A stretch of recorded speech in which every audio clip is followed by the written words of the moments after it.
మేము బలపడాలి అని ముందుకు వెళ్తుంది కదా తండ్రి.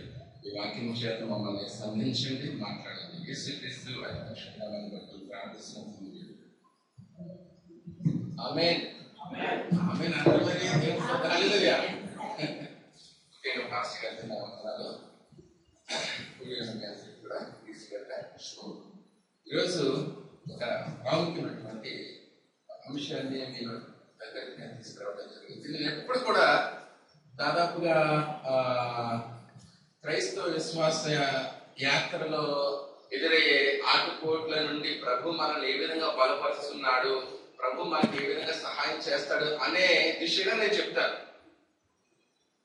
నేను దాదాపుగా ఆ యొక్క కాన్సెప్ట్ మీదే నేను ఎక్కువగా ప్రిపేర్ అవ్వడం జరుగుతుంది. మన జీవితాల్లో కొన్ని ఆటుపోట్లు ఎదురైనప్పుడు, మన జీవితాల్లో కొన్ని పరీక్షలు ఎదురైనప్పుడు, మన జీవితాల్లో కొన్ని శోధనలు ఎదురైనప్పుడు దేవుడు ఏ విధంగా వాటి ద్వారా మనకు కొన్ని పాఠాలు నేర్పించి ఎదుటి వారికి కూడా అవి ఆశీర్వాదకరంగా కావచ్చు, ధైర్యం కలిగే విధంగా కావచ్చు, అవి ఏ విధంగా చేస్తాడో అనే దిశగా నేను ఎక్కువ సర్వీస్ ప్రిపేర్ అవుతూ ఉంటాను. అందులో భాగంగా ఒక ఏలియా గురించి, లేకపోతే ఒక పేతురు గురించి, ఇలా చాలా సబ్జెక్టులు నా దగ్గర ఉన్నాయి. దేవుని హల్లెలూయా. ఈరోజు మన అంశం ఏంటంటే ఓడబ్రద్దలైన పౌలు అనుభవం. ఏంటండి? ఓడబ్రద్దలైన పౌలు అనుభవం. ఏంటి ఓడబ్రద్దలు అవ్వటం? ఏంటి పౌలు అనుభవం? దేవుడు ఈరోజు మనతో ఏం మాట్లాడబోతున్నాడు అనేది మనం చూద్దాం. సరే, ఒక చిన్న కథ చెప్పి నేను మిమ్మల్ని ముందుకు తీసుకెళ్తాను. మీరు నాతో పాటు వెనకాల. ఓకేనా? దేవుని స్తోత్రం. హల్లెలూయా. రైట్. మాస్టర్ స్కూల్లో పిల్లలకి పాఠం చెప్తున్నారు. పిల్లలందరూ కూడా ఒక్క పెట్టున ఏకగ్రహం అమలు చేస్తున్నారు. ఏ పిల్లలు సైలెన్స్ సైలెన్స్. నేను మీకు కథ చెప్తాను. చెప్పండి మాస్టర్, చెప్పండి. శ్రద్ధగా వింటాను. మీరు శ్రద్ధగా వింటాం కాదు, దాంట్లో ఉన్నటువంటి తాత్పర్యం అంటే మోరల్ అనేది మీరు నాకు చెప్పాలి. సరేనా అంటే ఓకే అని చెప్పేసి అందరూ మాస్టర్ చెప్పబోయే కథకి వాళ్ళు ఉపయోగించారు. సరే, మాస్టర్ స్టార్ట్ చేశారు కథ. ఏంటంటే, అడవిలో ఒక ఆవు గడ్డు వేసుకున్నది. అప్పుడు ఏమొచ్చిందండి? సింహపుల పులి వచ్చింది. అంటే పులైనా సింహమైనా రెండు మృగాలే. సర్లే, ఇదేమో కూరమృగం, ఇదేమో కూర జంతువు, అవేమో క్రూర జంతువులు. అంటే డిఫరెంట్ అంతే. సరే, వచ్చింది ఆ పులి వచ్చి ఆవు ఆవు అని నేను తినేస్తానని చెప్పేసి అంటే, అప్పుడు ఆవు అన్నది లేదు పులి గారు, నాకు ఒక పిల్ల ఉంది. ఆ పిల్ల దగ్గరికి వెళ్ళి లాస్ట్ సారిగా దాంతో కొన్ని విషయాలు ముచ్చటించి మంచి జాగ్రత్తలు చెప్పేసి దాంతో కొద్దిసేపు ఆడుకుని నేను మళ్ళీ తిరిగి వస్తాను మీ దగ్గరికి, అంతవరకు నాకు టైం ఇవ్వండి, వచ్చిన తర్వాత మీరు నన్ను తిరిగి చెప్పేసి అంటే, లేదు నువ్వు అన్ని అబద్ధాలు చెప్తావు అని చెప్పేసి అంటే, లేదు నేను ఖచ్చితంగా తిరిగి వస్తాను, మీరు నాకు టైం ఇవ్వండి అని చెప్పేసి అంటే, సరే ఎలాగా నువ్వు నన్ను బతిమాలుతున్నావు కాబట్టి ఇదే లాస్ట్ సారిగా నేను నీకు అనుమతిస్తున్నాను, 1 గంట వెంటనే తిరిగి వచ్చేయని చెప్పేసి అంటే, అప్పుడు ఆవు పులి ద్వారా పొందినటువంటి ఆ అనుమతి చొప్పున తన యొక్క పిల్ల దగ్గరికి వెళ్ళి మంచిగా దోబోచులాడి, అమ్మ జాగ్రత్త, రోజు అసలు పోగలేవు, ఎవరు నమ్మడానికి లేదని చెప్పేసి అన్ని జాగ్రత్తలు చెప్పి 1 గంటకి ఆ యొక్క ఆవు పులి దగ్గరకు నిలబడిందట. నిలబడేటప్పటికి ఒక్కసారిగా పులికి ఏం కలిగిందండి? చాలా ఆశ్చర్యం కలిగింది. ఏంటి? ఆవు ఇదే ఆఖరి గడియ, ఇదే ఆఖరి రోజు అని నీకు తెలియదా? నాకు తెలుసు. మరి ఎందుకు వచ్చావు? నేను తినేస్తాను తెలుసు కదా. నేను నీకు మాట ఇచ్చాను కాబట్టి నా మాట నిలబెట్టుకోవాలి, నేను మరణం వచ్చినప్పటికీ కూడా నా మాటని నేను నిలబెట్టుకుంటానని చెప్పేసి, అందుకే నేను వచ్చానని చెప్పేసి అప్పుడు పులి పాపం జాలిపడి, ఇదిగో చాలా మంచిదానివి, సో ఇలాంటి మాటని తినడం మహాపాపం వెళ్ళుకుందని చెప్పేసి అన్నదంట. సరే, కథ కంచికి మన మాత్రం ఇంటికి కాదు, దేవుని స్తోత్రం.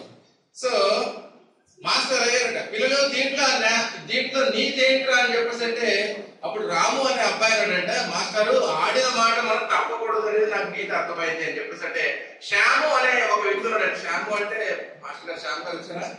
బాబు శ్యాము గారు మీరు కాదు, క్యారెక్టర్ శ్యాము మీరు కాదు, దయచేసి ఎవరు. సో శ్యాము అనేటప్పుడు మాస్టర్ ఐ హావ్ క్వశ్చన్. నాకు ప్రశ్న ఏంటంటే మీరు చెప్పిన కథలో ఈ ఆవుకేమో పులి భాష రాదు, పులికేమో ఆవు భాష రాదు, మధ్యలో ట్రాన్స్లేషన్ ఎవరు చేస్తున్నాడు. I hope you understand the point. Sometimes we miss the concept in the same way. Master అంటే బాబు శ్యాము ఇందులో ట్రాన్స్లేషన్ ఎవరు చేస్తారు, తర్జుమా ఎవరు చేస్తారు అనేది కాదు పాయింట్. నువ్వు కాన్సెప్ట్ మిస్ అయిపోతున్నావు. ఆడిన మాట తప్పకూడదు అనేది కాన్సెప్ట్. ఇక్కడ కూర్చో. Sometimes in our lives, the things which God has done in our lives, దేవుని యొక్క కృప చేత మన జీవితాల్లో జరిగినటువంటి పనుల విషయములు, కార్యాల విషయములు కాన్సెప్ట్ మనం అర్థం చేసుకోపోయి పనికిరాని ఏదేదో మనం వెతుకుతూ ఉంటాం. పాస్టర్ వాక్యం ఒకటి చెప్తే దానికి మించి ఇంకోటి ఆలోచిస్తూ ఉంటాం. అలాంటి విషయాలు ఏమంటే మీరు పిలిచిపారేయండి. దాంట్లో పాస్టర్ గారు చెప్పినవి కానీ, విశ్వాసం చెప్పిన సాక్ష్యాలు కానీ, విలువైన విషయాలు 4-5 ఉంటే అవి జీవితానికి అప్లై చేసుకోండి. అంతేగాని ఇలాగా శ్యామో లేకపోతే అడిగినట్టు మాత్రం మీరు చూడండి. దేవుడు రాయలోయ రైట్. ఈరోజు ఏంటండి వాడప్రతలైన పౌలు అనుభవం. నాకున్నటువంటి ఆసక్తి ఏంటంటే మన దగ్గర ప్రొజెక్టర్ ఉంది, దానికి సంబంధించి ల్యాప్టాప్ ఉంది, తర్వాత చూడటానికి మీరున్నారు, చెప్పడానికి నేనున్నాను. ఇక మనకి ఇంకేంటండి కాబట్టి ఓవరాల్ గా మనం మాట్లాడేటప్పుడు వినే వారికి అర్థమవుతుంది అనే విషయం వాస్తవమే అయినప్పటికీ visualisation can help understand in easier way. అది నా కాన్సెప్ట్. మనం మౌఖికంగా వేరే వాళ్ళతో మాట్లాడుతున్నప్పుడు వాళ్ళు గ్రాస్ప్ చేసుకుంటారనేది వాస్తవమే అయినప్పటికీ విజువలైజేషన్ అంటే వ్యూ మనం చూస్తూ ఉన్నప్పుడు కాన్సెప్ట్ ఇంకా ఈజీగా అర్థమవుతుంది అనేది నేను గ్రహించాను. సో మన దగ్గర ఎక్విప్మెంట్స్ ఉన్నాయి, నేను తయారు చేస్తాను, మీరు తిరగండి. దేవుడు hallelujah. Okay, now I start my sermon. Acts chapter 27. Acts chapter 27. చదవండి. మేము యూటిలిటీ 9:25 అయింది. నేను 10 కి కరెక్ట్ గా ముగించేస్తాను. ఓకేనా? రైట్. మేము ఓడ ఎక్కి ఇటలీ వెళ్ళవలనని నిర్ణయమైనప్పుడు వారు పౌలును మరికొందరు ఖైదీలను ఔగుస్తు పటాలంలో శతాధిపతైన యూలీ అను వారికి అప్పగించింది.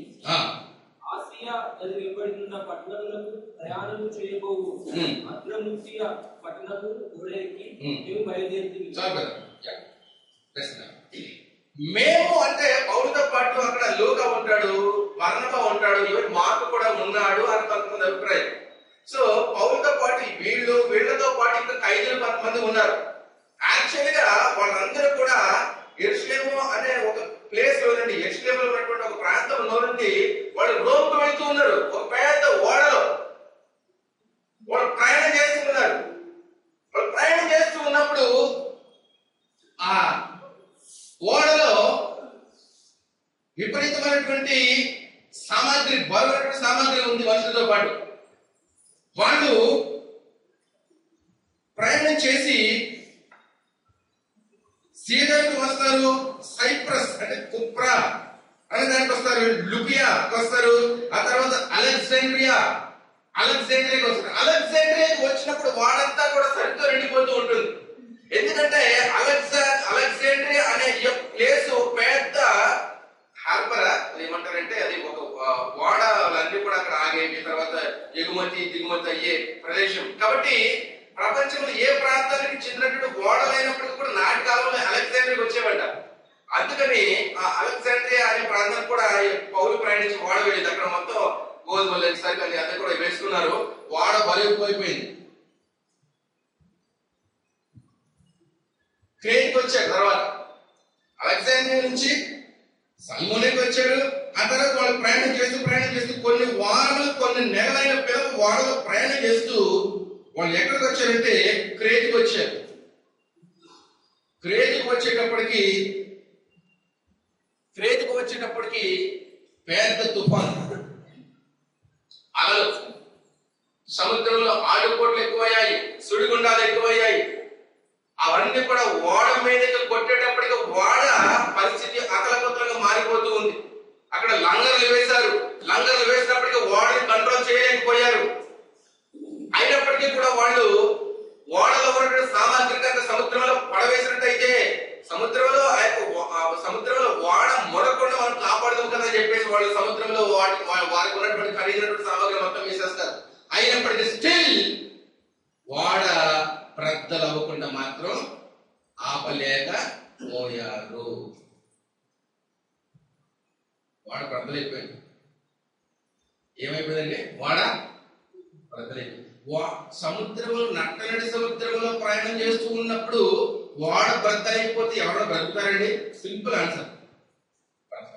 పోనీ ఆకాశానికి భూమికి మధ్య ఎదుగుతున్నటువంటి ఫ్లైట్ ఏదైనా సాంకేతిక లోపం ఏర్పడి పగిలిపోయింది అనుకోండి, పేలిపోయింది అనుకోండి, ఎవరైనా బ్రతుకుతారా? దేవుని కృప అంటే ఏదైనా సాధ్యం. దేవుని హల్లెలూయా, దేవుని హల్లెలూయా. మేము 2 సార్లు చెప్పాల్సి వస్తుంది ఒక మాట. సో వాళ్ళు ఆ విధంగా కొట్టుకుపోయి మెలితే అనే ద్వీపానికి వస్తారు. Malta, the island calls as Malta లేదా మెలితే అనే ద్వీపానికి వస్తారు. ఇక్కడ క్వశ్చన్ ఏంటంటే, ఎందుకు పౌలు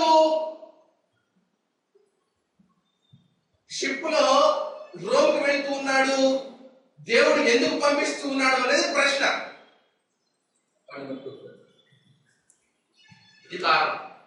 ఉదయమైనప్పుడు యూదులు కట్టుబడి తాము పౌరుని చంప వరకు అన్న మానవుని పుచ్చుకొని ఒట్టు పెట్టుకుని ఏ కుట్రలో చేరడు వారు 40 మంది కంటే ఎక్కువ. అందుకని దేవుడు ఏమంటున్నాడు అంటే, పౌలు నీవు ఇక్కడ ఉండుట నీ ప్రాణములకు హాని, నీవు ఇక్కడ ఉండుట ఏమాత్రం మంచిది కాదు. It is not the safest place for you here. That's why I am sending you to Rome అని దేవుడు ఏం చెప్తున్నాడు అంటే, తాను ఉన్నటువంటి ప్రదేశంలో నుండి యూదులు పన్నటువంటి కుట్రలో నుండి పౌలుని రక్షించడానికి ఓడలో రోముకు పంపిస్తూ ఉన్నాడు దేవుడు పౌల్ని. అది ఆన్సర్. మన జీవితంలో కొన్నిసార్లు ఎదురైనటువంటి పరిస్థితులు మనకు అర్థం కావు. ఏంటి నా పరిస్థితి? నేను ప్రభువుని నమ్ముకున్నానే, పాటలు పాడుతూ ఉన్నానే, ఆరాధన చేస్తూ ఉన్నానే, దేవునికి చాలా సంబంధమైనటువంటి జీవితాన్ని గడుపుతూ ఉన్నానే, దేవునితో అవినాభావ సంబంధాన్ని నేను కలిగి ఉంటున్నానే, ఎందుకు నాకు ఈ శోధన అనే పరిస్థితి ఒకసారి మనిషిని ఇలా ప్రశ్నిస్తూ ఉంటాయి. ప్రతి ప్రశ్నకి కూడా దేవుడే పరిష్కారం. You are not supposed to look any human being. You have to look to the Lord. So అందుకని అపోస్తుడైనటువంటి పౌలుని దేవుడు ఆయన ప్రదేశంలో నుండి యూదులు ఒకవేళ అతన్ని చంపేస్తారేమో అని చెప్పేసి దేవుడు ఎక్కడికి పంపిస్తున్నాడండి? రోమ్కి ఎందుకు వెళ్తున్నాడు అంటే, రోమ్లో సీజర్ అగస్టస్ కైసర్ ఉంటాడు. కైసర్ ఎందుకు అతను లెక్క చెప్పాలి. అందుకంటే ముందే పౌలు సన్హెడ్రిన్లో నిలబడ్డాడు. తర్వాత అక్కడ అరిస్టాక్ ఎవరు మొత్తం మీద 11 రాజులు ఉంటారు, యూదుల రాజులు, 11 చిన్న చోట మోట రాజులు ఉంటారు. వాళ్ళ దగ్గర నిలబడతాడు. వాళ్ళ దగ్గర నిలబడి కూడా తాను లేఖనంలో నుంచి అద్భుతంగా డిఫెండ్ చేసుకుని బయటకు వచ్చేస్తాడు. ఇంకా కుట్ర వెళ్ళిపోతాడు. అరే ఏదో విధంగా ఇరికించాలని చెప్పేసి చూస్తున్నాం, కానీ ప్రతి సభలో కూడా ఇతను నెగ్గు బయటకు వస్తున్నాడు అని చెప్పేసి ఇక చివరికి ఇతని మీద కుట్రతంత్రం కాదు, చంపేయాలని చెప్పేసి వాళ్ళ ప్రణాళిక. When you are in the Lord, దేవునిలో నీవు ఉన్నప్పుడు ఒక్కోసారి ఇలాంటి పరిస్థితులు వచ్చినట్లయితే వాటన్నిటి నుండి దేవుడు తప్పించడానికి ఆయన ప్లాన్ ఆయన కలిగి ఉంటాడు. దేవుని హల్లెలూయా, ఆయన ప్లాన్ ఆయన కలిగి ఉంటాడు. He have a plan. ఈ లోకస్తులు నీ మీద ఏదైనా కుట్రతంత్రం కలిగి ఉన్నట్లయితే దాంట్లో నుండి తప్పించడానికి దేవుడు మంచి ప్లాన్ కలిగి ఉంటాడు.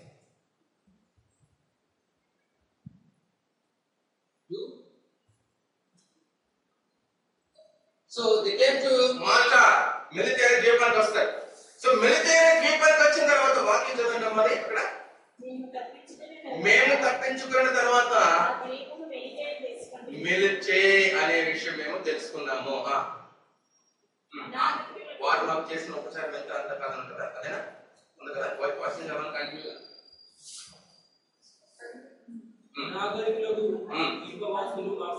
అనాగరికులకు ద్వీపవాసులు మాకు చేసిన ఉపచారం ఎంత అంత కాదు. I want to tell you one point here dear friends. I just want to share one meticulous point for you. మీతో ఒక చాలా శ్రేష్టమైనటువంటి పాయింట్ నేను ఒక షేర్ చేసుకోవాలనుకుంటున్నాను. Actually, the Bible clearly tells us that they are barbarians. Barbarians అంటే మనం చెప్పే లాంగ్వేజ్ ఏంటి? సరిగా దుస్తులు ధరించుకోలేని వాళ్ళు, పచ్చి మాంసము తినేవాళ్ళు, అనాగరికులు అని అనుకుంటాం. కానీ యాక్చువల్ గా నాటి కాలంలో రోమీలు అనాగరికులను పిలిచేవారు. బార్బేరియన్స్ అంటే ఏదో అడవి జాతి మనుషులు, నాగరికత లేనివాళ్ళు, సంస్కృతి లేనివాళ్ళు కాదు అక్కడ మీనింగ్. బార్బేరియన్స్ అంటే ఇప్పుడు మనం ఏదైతే కనిపిస్తున్నామో వాళ్ళు అన్యులండి. అన్యులంటే మన క్రైస్తవులు బట్టి అన్యులని చెప్పేసి వేరే వాళ్ళు కల్పిస్తున్నాం. అలాగా రోమీలు నాటి కాలంలో ఉన్నటువంటి రోమేతరులను అన్యులు అనే మాట ఉపయోగిస్తూ అనాగరికులను పిలిచేవారు అక్కడ. అంతేకాని అక్కడ ఏదో భాషా వేషం లేనోడికి కాదు అక్కడ. ఓకేనా? So and another meticulous point here is Melite ద్వీపవాసులు ఎవరిని కూడా లెక్క చేయరట. మెలితే ద్వీపవాసులు ఎవరికి కూడా ఉపచారం చేయరట. మెలితే ద్వీపవాసులు భయంకరమైనటువంటి మూఢనమ్మకాల విషవలయములు మనం చిక్కుకుపోయినటువంటి ప్రజలట. ఎవరైనా తమ యొద్దకు వచ్చిన వారికి సహాయం చేస్తే వీడు పాపి కాబట్టి, వీడు మరణం నుండి తప్పించుకొచ్చాడు కాబట్టి వీడికి సహాయం చేస్తే వీడి పాపంలో మనం కూడా పాలు పంచుకున్న వారు అవుతాం కాబట్టి వీడికి ఏ సహాయం చేయకూడదని భీష్మించుకుని కూర్చుంటారంట.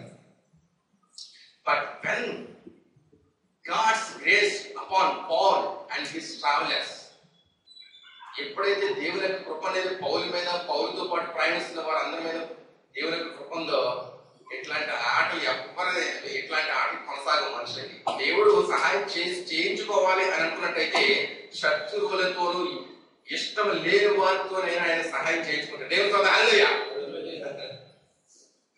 సో అదే విషయం అన్నమాట.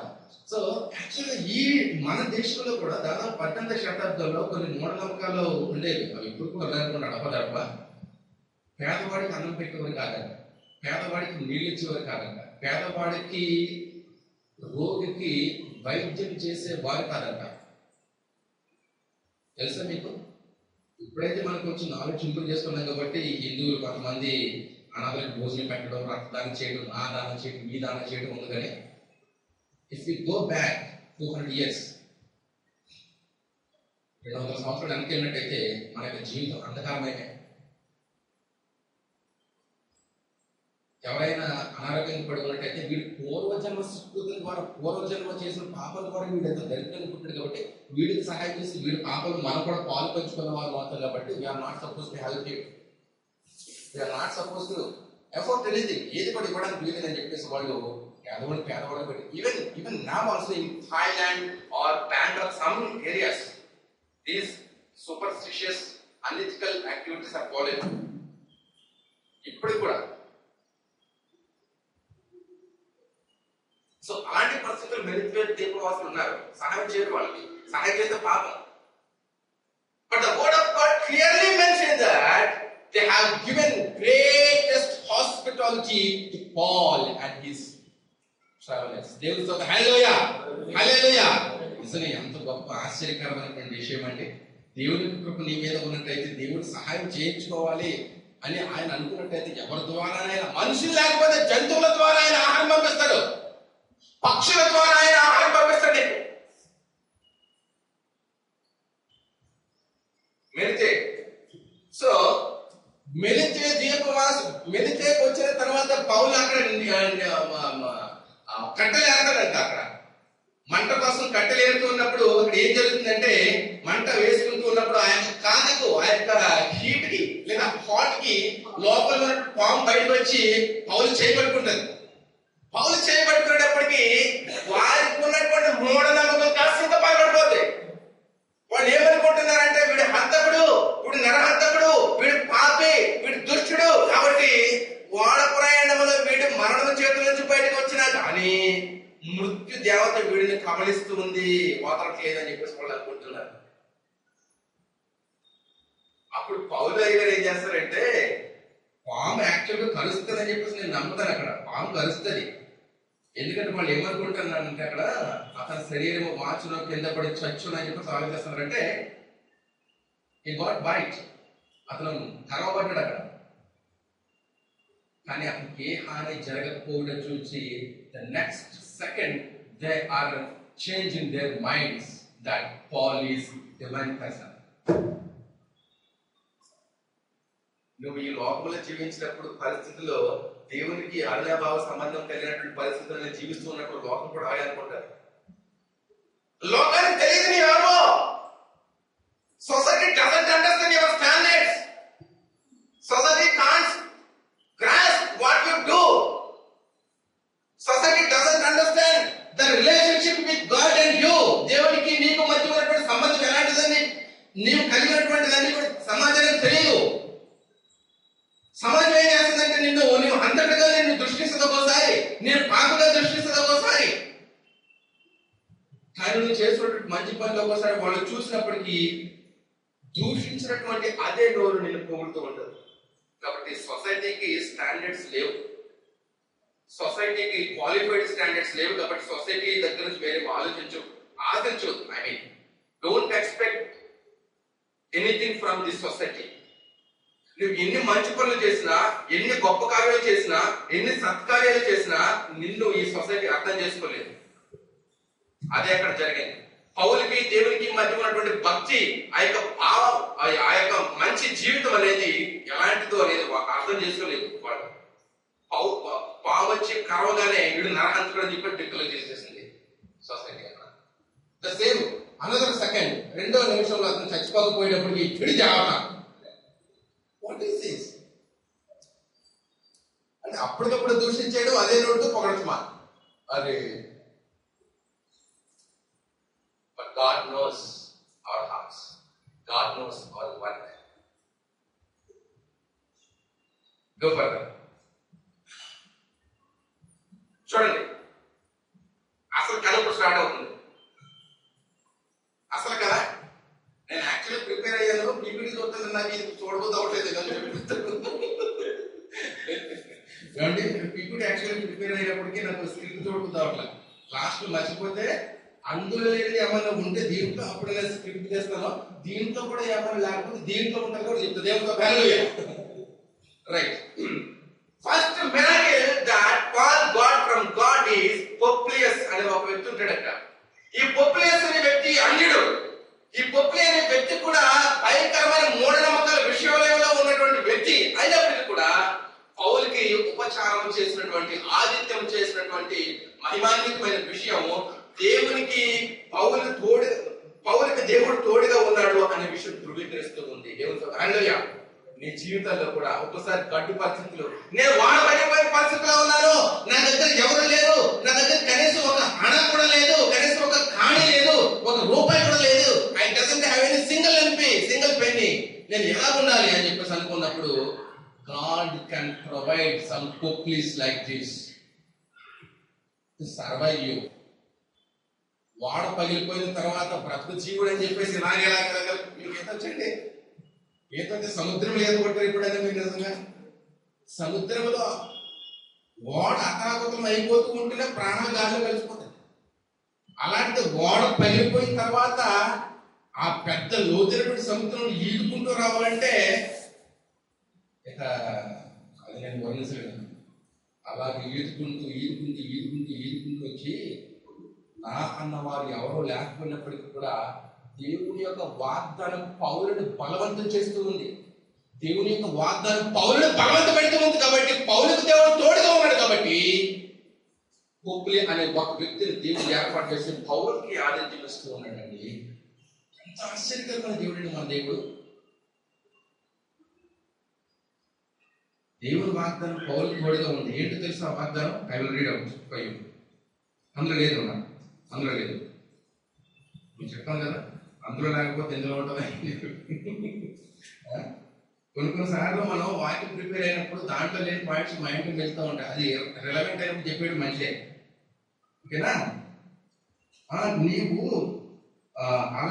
నీవు కైజర్ ముందు నిలబడాల్సి ఉంది అని చెప్పేసి దేవుడు చెప్తాడు ఒక చోట. అది ఎక్కడుందో మరి 23rd chapter, Acts chapter 23rd, 11. ఆ రాత్రి ప్రభు అతని అందరికీ చెప్పి, Hmm.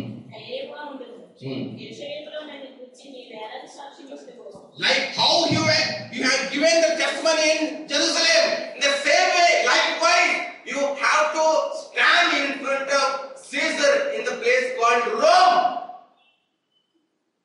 ఏ విధంగా అయితే యెరూషలేములో నీవు ధైర్యంగా నిలబడ్డావో అదే విధంగా రోమ్ అనే పట్టణంలో సీజర్ ఎదుట నీవు నిలబడాల్సినది కాబట్టి నీవు ధైర్యంగా ఉండాలని దేవుడు వాగ్దానం చేస్తున్నాడు. వాగ్దానం ఇచ్చిన వాడు నమ్మదగిన దేవుడు, ఆయన మర్చిపోయిన దేవుడు కాదు. ఆయన వాడబడిపోయిన ఆయనదే బాధ్యత, దగ్గర భోజనం లేకపోయినా ఆయనదే బాధ్యత, నీకు నాయన వాడు లేకపోయినా ఆయనదే బాధ్యత. ఎందుకంటే వాగ్దానం చేసిన వాడు నమ్మదగిన వాడు. వాగ్దానం ఎత్తుపట్టి మాట్లాడు, ధైర్యంగా ఉండు.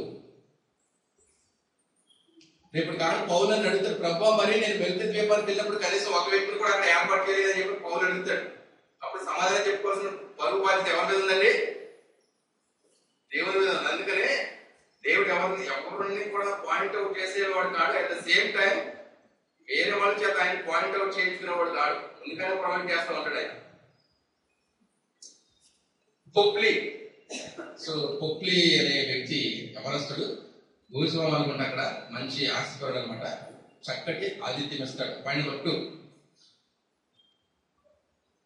అప్పుడు పొప్పుల యొక్క తండ్రి జ్వరము చేతను అప్పుడు పొప్పుల యొక్క తండ్రి జ్వరము చేతను రక్తభేది చేతను బాధపడుచు పండుకొని ఉండిన పౌలు అతని యొక్కకు వెళ్లి ప్రార్థన చేసి అతని మీద చేతులుంచి అతన్ని స్వస్థపరిచెను.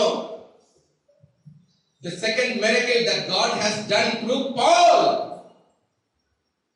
to mark the people is he healed the father of Publius. Second miracle. ఎక్కడ వాడు వెళ్ళిపోయింది, ఎక్కడ వాడు ముగిపోయే పరిస్థితిలో అక్కడ మళ్ళా మెరికల్ స్టార్ట్ చేయడం అంటే ఒక్కసారిగా అదా పాతాళంలోకి వెళ్ళిపోయింది అనుకున్నటువంటి నీ జీవితం ఒక్కసారిగా మళ్ళీ దేవుడి పైన అయిపోయింది. ప్రభు నా జీవితం ఇట్ గాట్ ఫినిష్డ్, సమాప్తమైనది, అయిపోయింది నా పరిస్థితి అనుకుంటావు నువ్వు. కానీ కానేడు ప్రభు మనలో ఉన్నటువంటి గొప్ప ఆశ ఏంటంటే, కోరిక ఏంటంటే మనం 100 ఏళ్ళు బతికేయాలి. 100 ఏళ్ళు బ్రతికేయాలి, మనం శుభ్రంగా బతికాలి, హ్యాపీగా తినాలి, తాగాలి, ఉండాలి. అందుకనే ఎలాగ మనం 100 ఏళ్ళు బ్రతకలేం కాబట్టే సంతృప్తి కొరకు డైలాగ్ మనం ఫామ్ చేసుకున్నాం. అది రారా బాబు నీ గురించి మేము మాట్లాడుకుంటాం, నీకు నిండు 100 ఏళ్ళు వట్టుదే. నెక్స్ట్ నిమిషం ఏం జరుగుతారో తెలియదు.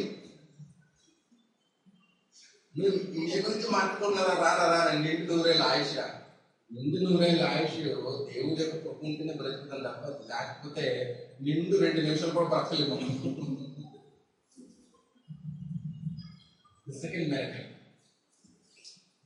పొప్పుల యొక్క తండ్రి జ్వరం చేత రక్తభేది అనే మాట నేను అక్కడ చదివినప్పుడు కొన్ని ట్రాన్స్లేషన్స్ లో రక్త విరేచనం ఉంది, చెట్టు విరేచనం అనమాట. అంటే ట్రాన్స్లేషన్స్ రాస్తారు అంటే అది ఏంటో చెప్పాలి కదా, రాసే చెప్తున్నాను అంతే. చిన్న చాలా వాస్తవం, రైట్. సో అక్కడి నుంచి ప్రార్థన చేసి అతని మీద చేతుల నుంచి స్వస్థపరిచెను. The second miracle. చదవనగా ఇది చూసి అద్వైతంలో ఉన్న కడవ రోగులకు కూడా వచ్చి స్వస్థత పొందిరి. పౌలు యొక్క ముక్కు మొగ తెలీదు మెలితి దీపవాసులకి. పొప్పులి పరిచయం లేడు, పొప్పుల యొక్క తండ్రి పరిచయం లేడు, పొప్పులి మెలితి దీపవాసులు ఎవరు కూడా పౌలకు తెలీదు. But still God's doing miracles one by one in the same way. Because God promised all. You have to go to Rome and you have to stand in front of Caesar. So మన జీవితంలో కూడా దేవుని యొక్క వాగ్దానం మన తోడుగా ఉన్నప్పుడు వాడపని వెళ్ళిపోయినా పర్వాలేదు, ఫ్లైట్ వెళ్ళిపోయినా పర్వాలేదు, లేకపోతే మనం ప్రయాణిస్తున్నటువంటి బస్సు పేలిపోయినా పర్వాలేదు, మరణపు అంచుల యొద్దకు వెంట్రుకు వాసిలో మనం వెళ్ళినా పర్వాలేదు, ఆయన తప్పిస్తాడు. Like how God did in the case of Paul. దేవుడు పౌలు విషయంలో ఏ విధంగా చేశాడు అలాగా బైబిల్లో మనం బలపరచుకోవడానికి పోపులలుగా ఉన్నాయండి దేవుని యొక్క అద్భుతాలు. అయిపోయింది నా జీవితం అనుకున్న వారిని దేవుడు ఏ విధంగా ధైర్యపరిచి బలపరచడానికి పోపులలుగా ఉన్న వాక్యాలు బైబిల్లో. Many things that God has written in the Bible to strengthen us, our lives. మూడు అద్భుతాలు చేశాడు దేవుడు అక్కడ. పొక్కుల్ని ఏర్పాటు చేసుకున్నాడు అక్కడ. ఏ విధంగా అయితే నువ్వు పెరిగి వాకి దగ్గరికి వెళ్ళు, నేను అక్కడ ఒక నీకు భోజనం ఏర్పాటు చేస్తానని కాకిని ఏర్పాటు చేస్తున్నాడు. కొన్ని సందర్భాల్లో అక్కడ ఒక విధవరాన్ని ఏర్పాటు చేస్తున్నాడు దేవుడు భక్తుల్ని సర్వైవ్ చేయడానికి. అలాగే ఒక్కోసారి నీవు కొన్ని పరిస్థితులు గుండా వెళుతూ ఉన్నప్పుడు పౌలుకి ఎదురైనటువంటి క్రొత్తలైనటువంటి వాడ లాంటి అనుభవం నీకు వస్తుందేమో. Don't fear, God is there with you and God's remembering the promise that has given to you. దేవుడు అనుక్షణం గుర్తు చేసుకుంటూనే ఉన్నాడు నీకు ఇచ్చినటువంటి ప్రామిస్ నిలబెట్టడానికి. సో మనుషులకి దేవుడికి గల తేడా ఏంటంటే, మనుషులు మాట ఇవ్వడానికి తొందరపడతారు, కానీ దేవుడు ఇచ్చిన మాట నిలబెట్టుకోవడానికి తొందరపడతారు.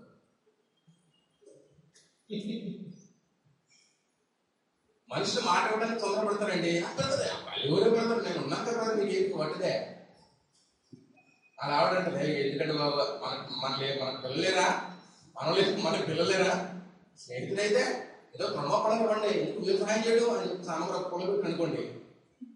ఆయన పోలిగా ఉంది కానీ లేపడాడు, అది పోలిగా ఉంది కానీ లేపడం. తర్వాత ఏదో ఫంక్షన్లను మీటింగ్లను కలిసి ఏదో సహాయం చేస్తాను కదండి అప్పుడు అనుకున్నాను రా. కానీ పరిస్థితులు కొంచెం ఒంటరి పరిస్థితులు కదా, అమ్మగారి పరిస్థితి ఇంట్లో అలాంటి కేసులు చూసాను నేను. అంటే నా జీవితంలో కాదు, పంచుకున్నప్పుడు విన్నాను నేను. Sometimes we try to give promise to others, but we could not have power to fulfill that. మనకి దాన్ని నిలబెట్టుకోవడానికి సామర్థ్యాలు ఉండవు. But God is not like that.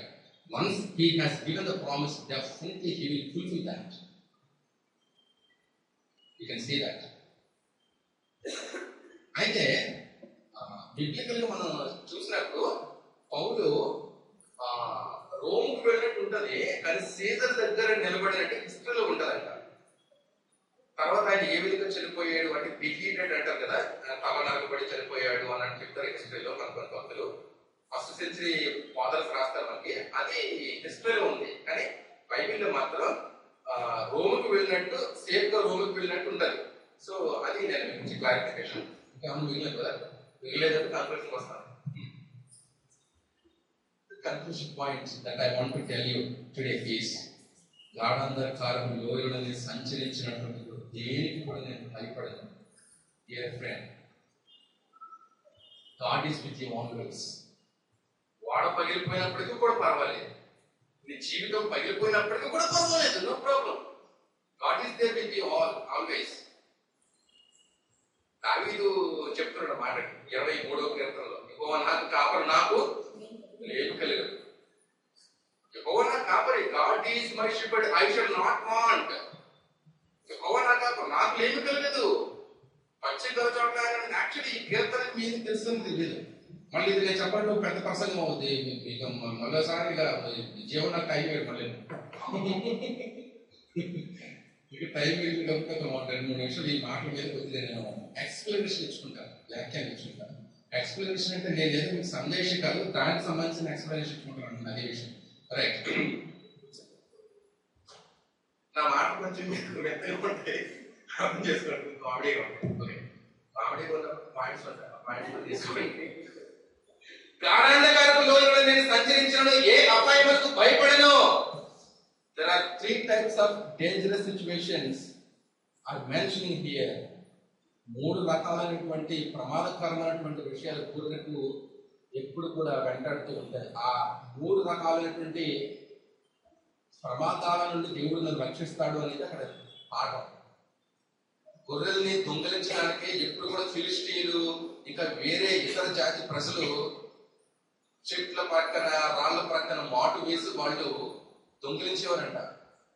అందులో నుండి దేవుడు నాకు కాపాడతాడనేది భక్తుల యొక్క అభిప్రాయం.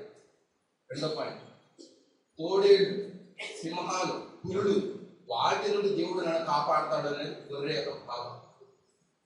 థర్డ్, యెరూషలేములో సీనాయి పర్వతం ఆ యొక్క ప్రదేశాల్లో కొండలు గొట్టలు ఎక్కువగా ఉంటే రుచికరమైనటువంటి గడ్డి నీటి చలమలు అక్కడే ఎక్కువ ఉంటాయంట.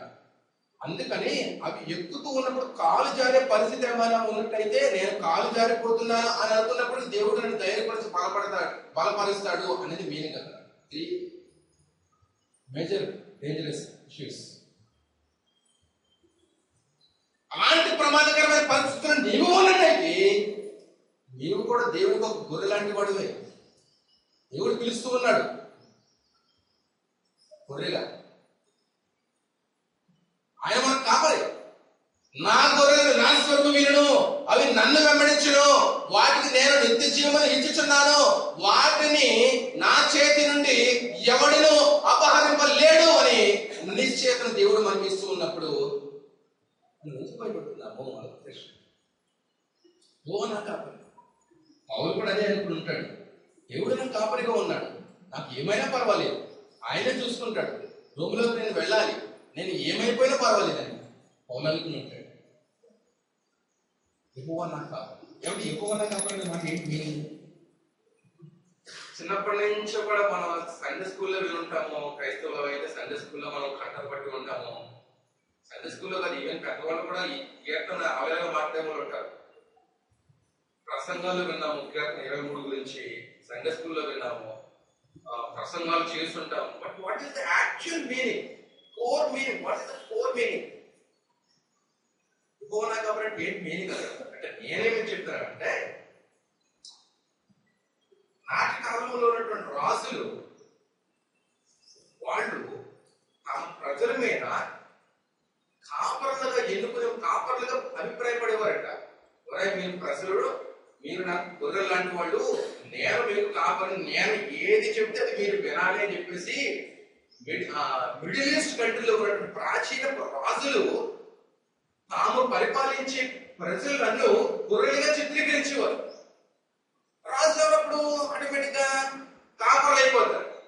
కాబట్టి రాజు ఏదైతే డిగ్రీ లేదా ఏదైతే శాసనం చేస్తాడో అది ప్రజలు వినాలి, అది ప్రజలు అనుసరించాలి. రాజుగారి కాపురి, ప్రజలు గొర్రెలు. కానీ దావీదు మీనింగ్ ఏంటంటే ఇక్కడ యెహోవానా నాకు ఏ రాజు గారి కాపరి, లోకంలో ఉన్నటువంటి చక్రవర్తులు కాదు నా కాపరి, లోకంలో ఉన్నటువంటి రాజులు కాదు నా కాపరి, లోకంలో ఉన్నటువంటి మోనార్క్స్ అంటారు కదా, అధిపతులు కాదు నా కాపరి, యెహోవా నా కాపరి. ఆయన కొరకు నేను, ఆయన నాకు కాపరి. ఆయన పచ్చికల చోట్ల నన్ను పర్యటన చేస్తాడు. ఆయన నన్ను శాంతికరమైనటువంటి నీటి చలపలతో నడిపిస్తాడు. ఆయన నాకు కాపరి, నేను ఆయన గొర్రెను. శత్రువుల చేతుల నుండి నన్ను మీరు రక్షిస్తారని చెప్పేసి అనుకుంటున్నారు, కానీ వాస్తవంగా ఏ రాజు కూడా కొన్నిసార్లు ఓడిపోయిన పరిస్థితులు ఉంటాయి. కానీ దేవుడు కనుక మనకు కాపరిగా ఉన్నట్టయితే ఏ రాజు నుంచి వచ్చేటప్పుడు శత్రు భయం నుండి ఆయన దేవుడు మనకు విడుదల కలిగేస్తాడు. దేవుడు hallelujah. That is the meaning actually. యెహోవా నా కాపరి అంటే రాజులు కాదు నా కాపరులు, రాజులకు నేను గొర్రెను కాదు, నేను ఆయన గొర్రెను, ఆయన నా కాపరి అని చెప్పేసి మనం మాట్లాడుతూ ఉన్నాడు. సో అది హెర్మెనెటికల్ మీనింగ్.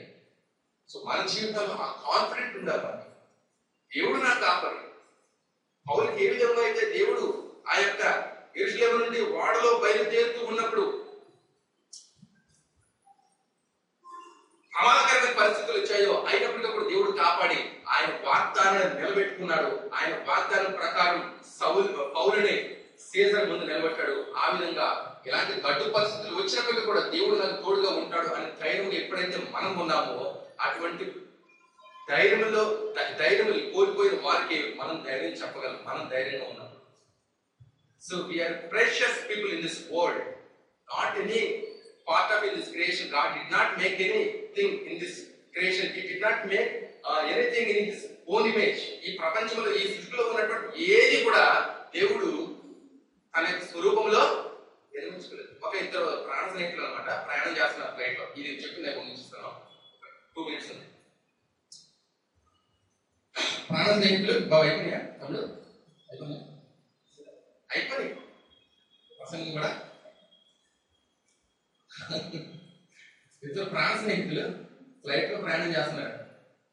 ఫ్లైట్ లో ప్రయాణం చేసినప్పటికి ఒకడు మాత్రం దాంట్లో చాలా మంచి qualified person. he can roam here and there all over the globe in the flight. But అతని స్నేహితులు పాపం చాలా పేదవాడు, నార్మల్ మనిషి అనమాట.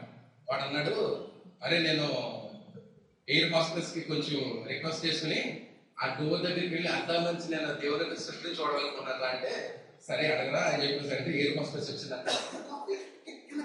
అంటారు కదా. సో ఎయిర్ హాస్టల్స్ అమ్మగారు వచ్చారు. అమ్మగారు నేను కిటికీలో నుంచి ఒకసారి చూడాలనుకుంటున్నాను అని చెప్పేసి అంటే, సరే అని చెప్పేసి అమ్మగారు పాపం ఆయన కిటికీలోకి తీసుకెళ్తే ఆ అద్దాలను చూస్తాడంట. అద్దాలను చూసినప్పుడు ఆ పర్వతాలు, గలగల పారి సెలయేళ్ళు, అద్భుతమైనటువంటి సృష్టి అంతా కూడా 10-15 నిమిషాలు చూసి వచ్చి ఫ్రెండ్ పక్కన కూర్చోడంట. కానీ ఏం కనిపించిందని లేకున్నాడు. దేవుని సృష్టి కనిపించింది రానున్నాను. ఏ సృష్టి కనిపించింది? దేవుని సృష్టి అంటే సెలయేళ్ళు, గలగలు, పర్వతాలు, అవి ఇవి. అప్పుడు అబ్బాయి ఆయన అన్నాడంట, తన దగ్గర ఉన్నటువంటి ఒక అద్దాన్ని తీసి బ్యాగుల నుంచి ముఖం చూసుకోవాలనేది. ఏం చూసుకో? అద్దంలో ఏం చూసుకో? ముఖం కాబట్టి చెప్పేది ఏం చూసుకో? ముఖం చూసుకో అన్నాడంట. అప్పుడు ముఖం చూసుకుంటే ఏం కనిపించింది అని చెప్పేసి అంటే, ముఖంలో నా ప్రభుత్వం మాత్రమే కనిపించింది. That is the creation of the lord. Praise the lord. Hallelujah. That is the creation of the lord. దేవుని యొక్క సృష్టిని చూడాలంటే పర్వతాల్లో, ప్రకృతిలో, లేకపోతే సమస్త సృష్టిలో ఉన్నటువంటి ఏ అందంగా ఉన్నటువంటి వీటిని కాదని నువ్వు చూడాల్సింది. దేనిని కూడా దేవుడు తన యొక్క స్వరూపంలో చేసుకోలేదు. దేవుడు తన స్వరూపంలో చేసుకున్నది నిన్ను, నన్ను, అంటే మనిషిని. If you want to see the beautifulness of the creation of the lord, you have to see your face in the mirror. What a wonderful lesson. ఇది తెలియక మనం ఏదేదో మాట్లాడుతూ ఉంటారు. పుస్తకాల్లో కూడా చాలా మంది పౌరులు వర్ణించారు, సృష్టి అలాంటిది అలాంటిది. సృష్టి అనేది నువ్వు, దేవుడు తన స్వరూపంలో నిన్ను నిర్మించుకున్నాడు, పర్వతాలను కాదు. దేవుడు తన స్వరూపంలో నిన్ను నిర్మించుకున్నాడు, సృష్టిలో మరి దేన్ని కాదు. కాబట్టి కొన్నిసార్లు ఓడ పరంతలైనటువంటి పౌలు అనుభవం లాంటి వస్తే ధైర్యంగా ఉండు. దేవుడు ఖచ్చితంగా తన వాగ్దానాన్ని నీ పట్ల నెరవేర్చువాడై ఉన్నాడు. దేవుడు నమ్మదగిన వాడు. 5 మంది కళ్ళు మూసుకోవడం చిన్న ప్రార్థన చేసుకోండి. కళ్ళు మూసుకోండి. పరిశుద్ధ తండ్రి మీకు వందనాలు స్తోత్రాలు తెలియజేస్తున్నాను. ఈ సమయంలో ఆయన విన్నటువంటి వాక్యాన్ని తండ్రి విని విడిచిపెట్టకుండా మీ యొక్క